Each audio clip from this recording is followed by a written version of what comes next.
Hai, halo, gue Hamid Ramawuda Freda atau lo bisa panggil gue Ben. Dan selamat datang di podcast pertama gue.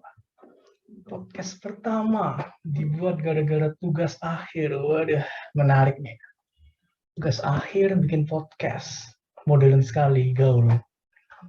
Terus disuruh ambil tema dan gue ambil tema hmm, dampak positif kemajuan teknologi. Widih, luas nih ya, masih luas loh. Kita fokusin dikit deh. Fokusin jadi e-sport. E-sport, elektronik sport bahasa Jawanya. Elektronik, orang olahraga nyetrum kah? Udah, nggak lucu. Oke, elektronik sport apa itu definisi elektronik sport? Gampangnya ya, main game tapi kompetitif. Berkompetisi dalam main game, berlomba-lomba untuk mendapatkan sebuah hadiah. Hadiahnya bisa uang lah, piala lah, atau mungkin bisa mobil. Wih, berbagai macam lah banyak itu hadiah. Wih, game kok dampak positif kata-kata ibu di Indonesia ini. Sabar, sabar. Game nggak selalu negatif. Kalau dilihat dari kacamata yang lebih luas, dari kacamata yang lebih lebar, e-sport atau game ini dampak positifnya lebih banyak, jauh lebih banyak. Utamanya yang paling kelihatan adalah menyediakan lapangan pekerjaan. Waduh, lapangan pekerjaan. Kok bisa? E-sport ini menyediakan lapangan pekerjaan untuk para gamers, para pemain game, para orang-orang yang suka main game. Kayaknya bagus banget, gemerlap, surga kah ini main game kok dapat uang. Tapi ya nggak surga banget sih. Gaji pokok pemain e-sport sama pegawai kantor biasa mirip, nggak beda jauh. Cuman yang bikin e-sport ini lebih asik adalah bonus. Bonusnya gede. Widih, bonus dari mana nih? Yaitu dari menang kompetisi, dapat duit lah, dapat mobil dan lain-lain gitu. Jumlahnya nggak dikit cuy, banyak banget, banyak. Dan selain si pemain sendiri ini, ada juga tim.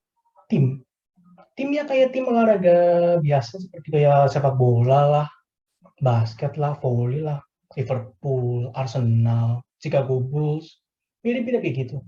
Kalau di sport tim yang terkenal itu ada yang namanya TSM, OG, sama G2. Wih, keren-keren tuh namanya. Tapi bedanya sama tim olahraga biasa, tim-tim di e-sport ini nggak cuma fokus ke dalam satu subjek aja. Misalnya, kita ambil contoh, Liverpool. Liverpool ini fokus di sepak bola, nggak ada Liverpool di basket, nggak ada Liverpool di volley, nggak ada.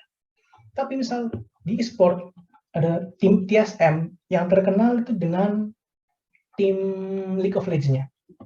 Tapi mereka juga punya divisi lain, punya tim lain di game lain, seperti Apex Legends, terus Valorant, kemudian ada lagi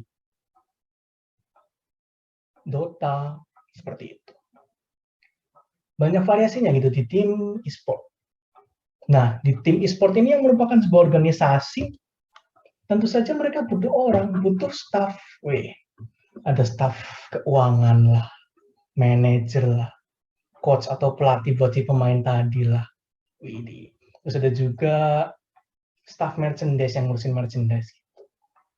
Ya, banyak lah, beda-beda setiap tim mungkin staff-staff yang dimilikinya. Kemudian habis tim ada event organizer.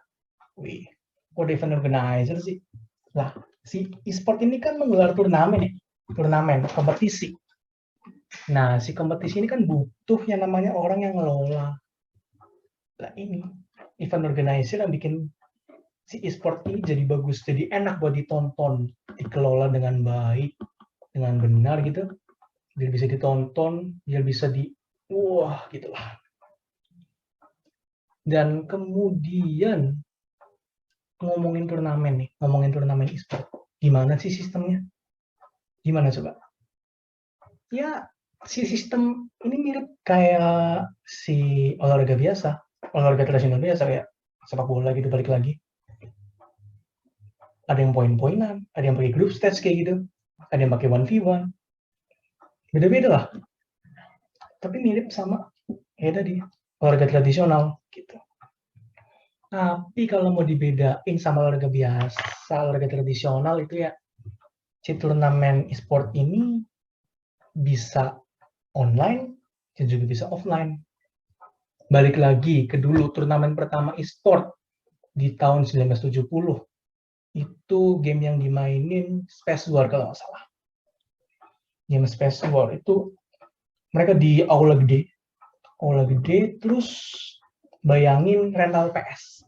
Di depan sini ada TV tabung, terus di bawah ada controller gitu, terus kita pegang ada konsol, terus kita pegang controller gitu. Nah, gitu. Jajar banyak, penuhin aula.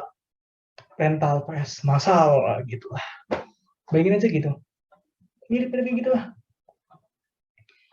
Oke, udah ngomongin turnamen, tapi belum ngomongin gamenya. Game apa sih yang bisa dimainin di e-sport ini? Well, umumnya apa yang paling populer itu ada 4. Yang pertama ada FPS, first person shooter, tembak-tembakan. Yang paling terkenal saat ini itu Valorant. Terus kemudian ada CSGO, yang udah 10 tahunan di e-sport. Terus ada Apex Legends, yang FPS berjenis Battle Royale. Terus ada PUBG, yang mempopulerkan Battle Royale ini. Terus kemudian ada yang namanya MOBA, Massive Online Battle Arena. Ini kayak ya tarung juga sih. Umumnya 5 versus 5 gitu, tarung pakai skill lah, apalah, gelut lah. Gitu di dalam third person gitu. Terus kemudian ada fighting game, gelut, Tekken lah contohnya. Tahu kan Tekken? Terus lagi ada card game, game kartu. Kayak Hearthstone, Shadowverse gitu. Terus ini ada e-sport yang unik nih, e-sport unik. Dari genre game simulasi, simulation game. Namanya apa gue lupa, tapi si game ini tuh simulasi jadi peternak di US. Kan peternakan di US itu nggak cuma peternakan yang hewan-hewan doang, tapi juga ada kebun gitu. Terus mereka kayak memproduksi barang gitu, paling banyak, kalau nggak salah paling banyak, siapa yang paling banyak bisa memproduksi barang ini dalam waktu segini, dia menang gitu. Game simulasi juga bisa jadi e-sport ya. Pas pertama kali gue itu kaget, bisa juga kayak gini. Terus ada lagi game aneh di e-sport itu, game Shrek. Tahu Shrek? Yang buatannya animasi buatan Pixar itu. Itu ada gamenya ditandingin di e-sport. Nggak habis pikir gue. Parah.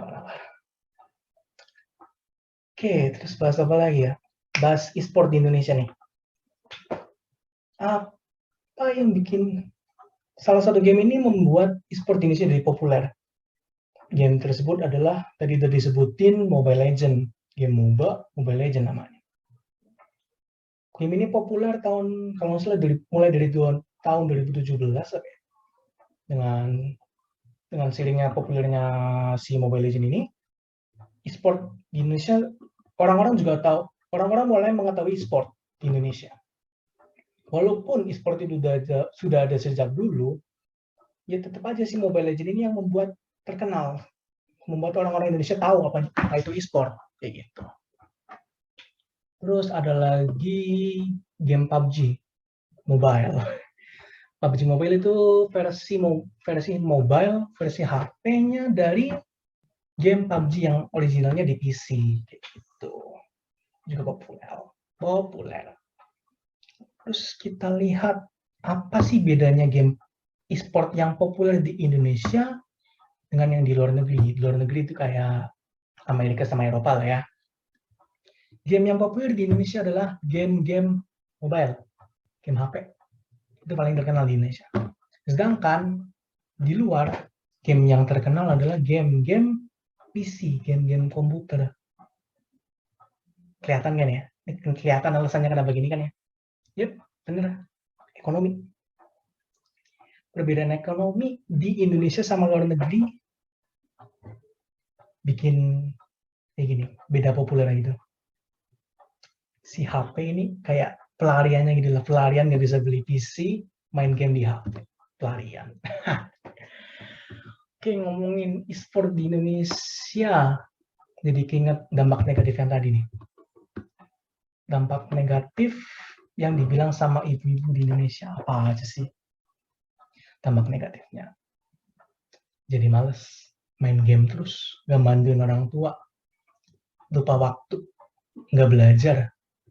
Kedua, mulut jadi kotor, ngomong kasar. Ini siapa yang disalahin? Siapa ini? Oke, siapa ya? Siapa yang harus disalahin? Ya itu mungkin yang dipikirkan oleh ibu-ibu Indonesia adalah konten kreator. Konten kreator game di Indonesia itu mulutnya, waduh, nggak bisa, parah. Kotor. Mungkin kayak gitu sih. Mereka nonton si konten kreator ini, terus meniru lah. Anak kecil itu kan cenderung meniru kan. Cenderung meniru yang mereka anggap keren, cool gitu. Tapi, menurut saya si konten kreator ini nggak bisa disalahin 100%. Tetap bimbingan harus ada di orang tua. Orang tua nggak bisa cuma ngasih HP ke anak, nih HP sana nonton YouTube, main game, nggak bisa. Orang tua tetap harus mengontrol anaknya, apa yang mereka lihat, apa yang mereka mainin, terus dibimbing. Oh ini nggak boleh, kamu nggak boleh kayak gitu ya, nggak bener, nggak boleh. Terus dibimbing, nggak bisa lah lempar tanggung jawab segampang itu. Mungkin udah kali itu aja ya. Udah panjang juga waktunya, nggak boleh panjang-panjang nih podcast. Bye. See ya.